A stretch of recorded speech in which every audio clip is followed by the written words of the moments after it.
As we get ready to leave the Susquehanna Station, let's wave goodbye to Christine. She's our station master here today.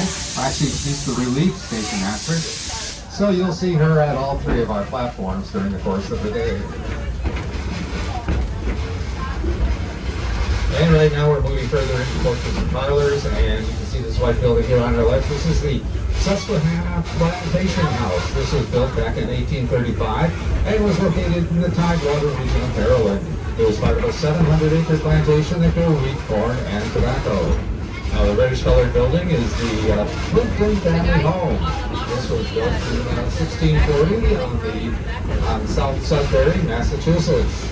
And here comes the Ferris windmill, built in the mid-1600s. And here's the Daggett farmhouse. This was built in 1754 in Coventry, Connecticut. It's an example of what rural living in colonial America was like.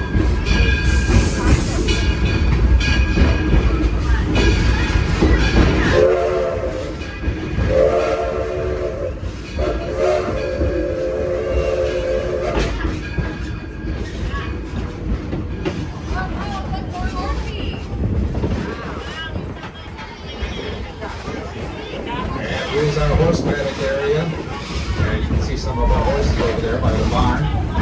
This is where we bring our horses after they've been pulling wagons and carriages in the village. Here they have a chance to rest and get ready for the next time they have to go to work. Now the locomotive pulling our train today is our Edison locomotive, and it's built in 1932. Now that may seem rather recent, and well, as a matter of fact it is. But it is based on a 1870s Manchester locomotive that was originally used by Thomas Edison. Edison used it at his Portland Cement Company in New Jersey, and he sold it to Henry Ford in 1932. And when he got it, Henry Ford said, "It looked like Red City."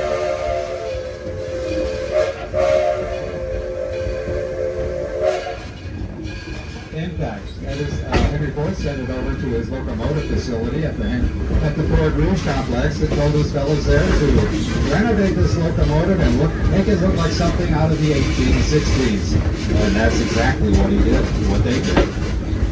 And now I'm going to stop talking for a few moments so let you sit back and enjoy the ride.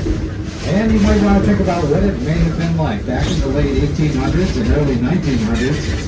To ride on a train that was being pulled by a steam locomotive.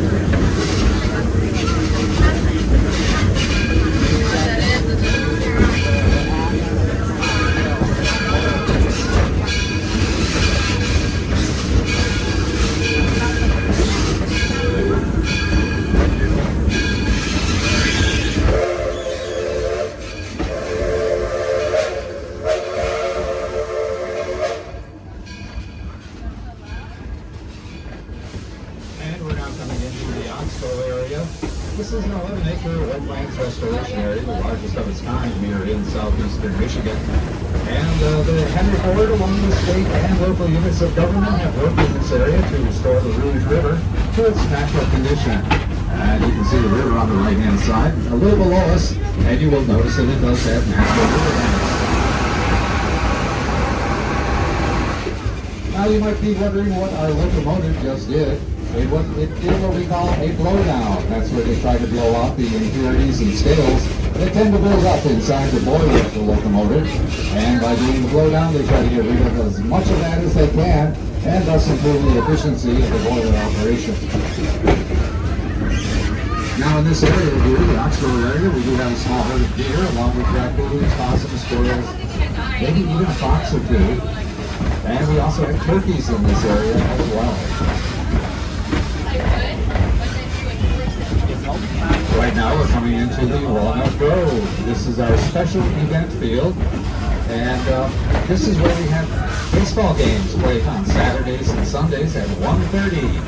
We have two vintage baseball teams, the La-Di-Da's and the Nationals, And they play other teams from the Detroit or Michigan area as well as the Midwest.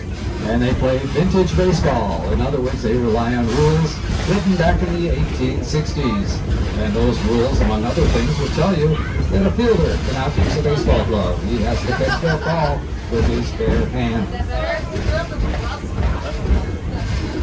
Now up here is the Henry Ford Academy. This is a public charter school open to students who live in Wayne County, Michigan. Students are selected for the academy by lottery, and it serves students in grades 9 through 12.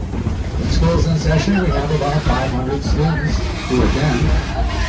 And ninth graders have their classes over at the Henry Ford Museum with American Innovation. 10th, 11th, and 12th graders have their classes in this area. Now as we come around the curve up here, you'll see ahead of us some rather unique classrooms. These are filament cars that have been converted into classrooms, and they're used by our seniors. And as we pass the classrooms, you'll see the Swanee Lagoon on the left-hand side. This is a catch basin for water laboratory regulation.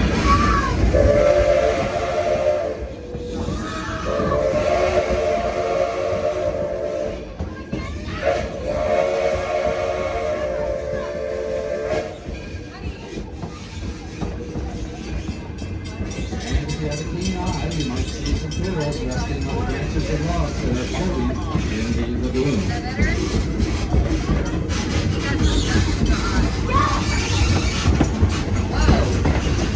But I was being negligent in not mentioning one of our turtles here. He's a snapping turtle. He's as large as a garbage can lid, and we call him Godzilla. Now at the top of the hill on our left is the Martha Mary Chapel. This is a non-denominational chapel that's often used for weddings. And Henry Ford named after his mother, Mary Ford, and his mother-in-law, Martha Bryan. And here comes the Taste of History. This is a cafeteria-style restaurant. It serves lunch from 11 until 3 o'clock, and it serves drinks and snacks all the way up until 5. Now the white building on our left is the Tavern. That's also a restaurant serving lunch between 11 and 3 as well. And that features a menu that dates back to the 1850s. Now our serving staff in there wears clothing appropriate for that time period. So it's a truly unique dining experience in there. Now the Eagle Tavern was originally known as the Clinton Inn, as it was located in Clinton, Michigan, about 50 miles west of us. And it was on the stagecoach route that ran between Detroit and Chicago. Right now we're coming into the Smith Creek Station. We'll be stopping here for about 4 minutes. You'll be able to exit on the left-hand side of the train, but I do ask that you please remain seated until we hear the train whistle. Now this will be a good jumping off point for Liberty Craft Works, Railroad Junction, and Main Street. In fact, on Main Street you could catch a ride on our 1913 Herschel Spillman Carousel.